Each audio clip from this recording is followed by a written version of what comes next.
আরজিকর ঘটনাকে কেন্দ্র করে রাজ্য জুড়ে যে একটি ভয়াবহ পরিস্থিতি তৈরি হয়েছে এবং আরজিকরের যে ভয়াবহ ঘটনা, সেই ঘটনার পরিপ্রেক্ষিতে আবারও গত সপ্তাহে সাগর দত্ত মেডিকেল কলেজ এবং হসপিটালে কি করে ডাক্তারদের ওপর চড়াও হওয়ার ঘটনা ঘটতে পারে, কোথায় নিরাপত্তা, এই প্রশ্ন তুলেই কিন্তু আবার নতুন করে পূর্ণ কর্মবিরতির ঘোষণা করলেন জুনিয়র ডাক্তারদের পক্ষ থেকে। পরবর্তী ক্ষেত্রে কি হয়, এই মুহূর্তে ঠিক কী পরিস্থিতি, ডাক্তারদের পক্ষ থেকে কর্মবিরতির ফলে কি আবার চিকিৎসা পরিষেবা ব্যাহত হওয়ার অভিযোগ উঠছে, চিকিৎসা পরিষেবা কি একদমই ঠিকঠাকভাবে পাচ্ছেন রোগীর পরিবাররা, কি বলছেন চিকিৎসক এবং রোগীর পরিবারের মানুষজন, আসুন কথা বলে নিই। এই কর্মবিরতি যে অর্থাৎ ফুল সিজ ওয়ার্ক, এই যেটা আমরা বলছি, এই কর্মবিরতিতে আমরা খুব সহজে আসিনি। আমরা এসেছি অত্যন্ত যন্ত্রণা নিয়ে, এবং আমরা সরকারের প্রতি বিশ্বাস রেখেছিলাম, প্রশাসনের প্রতি বিশ্বাস রেখেছিলাম, আমরা ভরসা রেখেছিলাম যে ভালো কিছু হবে, সেফটি সিকিউরিটির ইস্যুতে সরকার কিছুটা এগোবে, এবং ভাবুন কি পেয়েছি আমরা, কিছু পাইনি।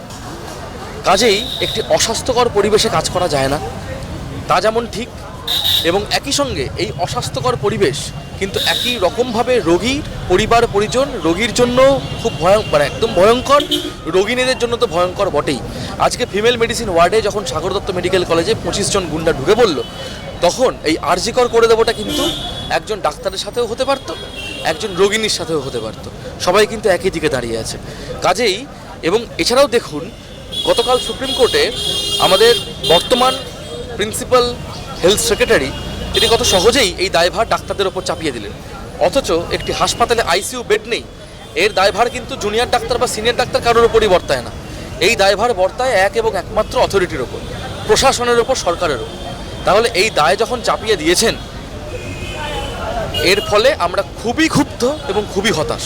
ভালো দেখেছে, কিন্তু আমি ওষুধ ঠিক মতন পাচ্ছি না, মানে কিছু পাচ্ছি না, আমার বাইরে থেকে সব কিছু খেতে হচ্ছে। हाँ टिकट तो मिल गया, मेरे बहन बना के रखी है, अब जा रहे दिखाने के लिए। ডাক্তার আবার বললো পুজোর পরে অপারেশন হবে, পুজোর পরে আসবে, এখন রিপোর্টগুলো করে নিয়ে আনো।